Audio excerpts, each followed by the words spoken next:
بسم اللہ الرحمن الرحیم۔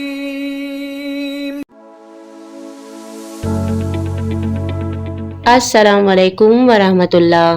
پیارے دوستو، آج ہم نبی کریم صلی اللہ علیہ وآلہ وسلم کے علم غیب کے بارے میں احادیث کی روشنی میں جاننے کی کوشش کرتے ہیں، لیکن آپ سے گزارش ہے کہ اس ویڈیو کو آخر تک ضرور دیکھیں اور اپنی معلومات میں اضافہ کریں۔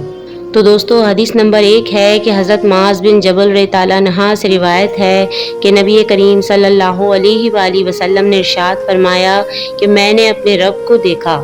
اس نے اپنا دست قدرت میرے کندھوں کے درمیان رکھا، میرے سینے میں اس کی ٹھنڈک محسوس ہوئی، اسی وقت ہر چیز مجھ پر روشن ہو گئی اور میں نے سب کچھ پہچان لیا۔ حدیث نمبر 2 سنن ترمذی کی ایک حدیث میں آتا ہے کہ حضرت عبداللہ بن عباس رضی اللہ عنہ سے روایت ہے کہ نبی کریم صلی اللہ علیہ وآلہ وسلم نے ارشاد فرمایا کہ جو کچھ آسمانوں اور زمینوں میں ہے سب کچھ میرے علم میں آ گیا۔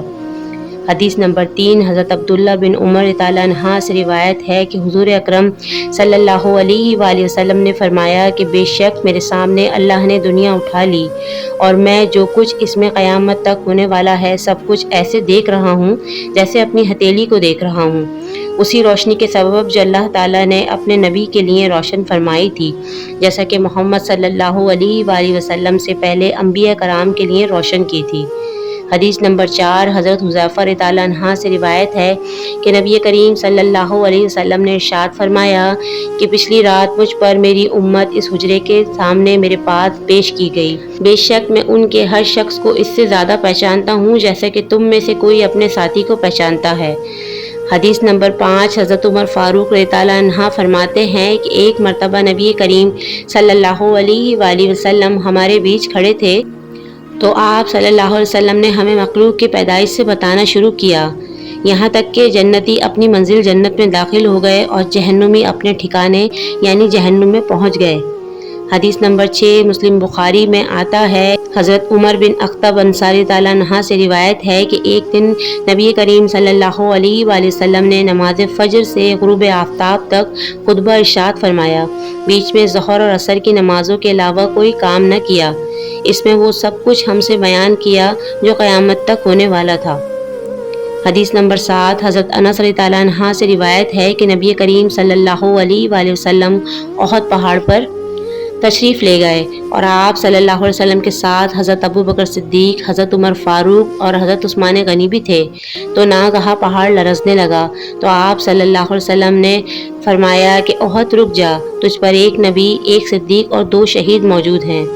حدیث نمبر 8 حضرت عمر فاروق رضی اللہ عنہ فرماتے ہیں کہ غزوہ بدر سے ایک دن پہلے نبی کریم صلی اللہ علیہ وسلم نے ہمیں اہل بدر کے گرنے یعنی مرنے کی جگہیں دکھائیں اور فرمایا کہ فلاں شخص کے گرنے کی یعنی مرنے کی جگہ یہ ہے، اور پھر اس کے بعد جو نشان نبی کریم صلی اللہ علیہ وآلہ وسلم نے جس کے لیے لگایا تھا وہ اسی جگہ پر گرا۔ حدیث نمبر 9 حضرت عبداللہ بن عباس رضی اللہ عنہ فرماتے ہیں کہ نبی کریم صلی اللہ علیہ وآلہ وسلم 2 ایسی قبروں کے پاس سے گزرے جن میں عذاب ہو رہا تھا، تو ارشاد فرمایا کہ انہیں عذاب ہو رہا ہے اور ان کو عذاب کسی ایسی شے کی وجہ سے نہیں دیا جا رہا جس سے بچنا ناممکن تھا، بلکہ ایسی باتوں پر دیا جا رہا ہے جسے ہم بہت معمولی سمجھتے ہیں۔ ایک تو پیشاب کی چیٹوں سے نہیں بچتا تھا اور دوسرا چغلی کیا کرتا تھا۔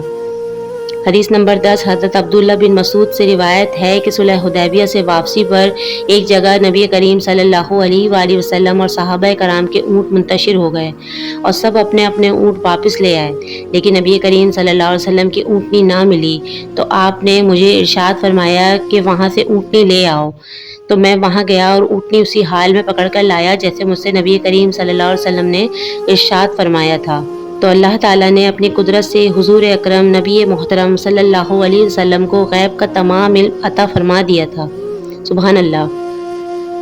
پیارے دوستو، امید کرتی ہوں کہ آج کی ویڈیو آپ کو ضرور پسند آئی ہوگی اور آپ کی معلومات میں اضافہ ہوا ہوگا، تو ویڈیو کو لائک اور چینل کو سبسکرائب کرنا نہ بھولیں، اور اگلی ویڈیو تک کے لیے مجھے اجازت دیجیے۔ السلام علیکم ورحمۃ اللہ۔